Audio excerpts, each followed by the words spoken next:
వివేకానంద గారు అన్నారు ఎప్పుడు, association is very very important.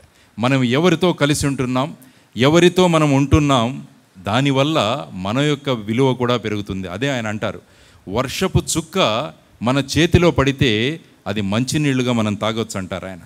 అదే వర్షపు చుక్క వెళ్ళి మురికి కాలువలో పడితే అది మురికిగా మారిపోతుంది.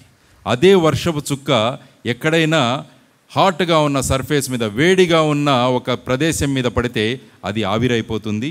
అదే వర్షపు చుక్క ఒక తామర ఆకు మీద పడితే ఒక చిన్న ముత్యంలాగా కనిపిస్తుంది.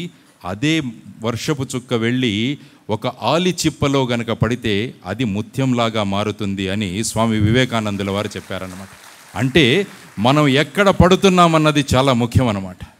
మనం ఎక్కడ వెళ్ళి పడుతున్నాం, ఎవరి సాన్నిధ్యంలో మనం ఉంటున్నాము అని మనం గనుక ఆలోచిస్తే మన యొక్క విలువ పెరుగుతుందన్నమాట. అందువల్ల మీ విలువను పెంచుకోండి.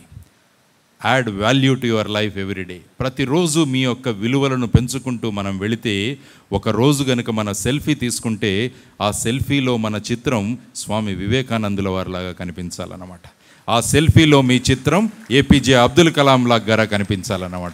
అటువంటి వాల్యూ అడిషన్ ఏదైతే మనం విలువలు పెంచుకోవాలో అటువంటి విలువలను గనక మనం తీసుకువెళుతూ మన విలువలను పెంచుకుంటే మనతో పాటు మన కుటుంబం, మన సమాజం, మన దేశం విలువ కూడా పెరుగుతుంది. అందువల్ల మీకు నేను చేస్తున్న విజ్ఞప్తి ఏంటంటే, ఎప్పుడు ఈ సత్సంగంలో నడపండి.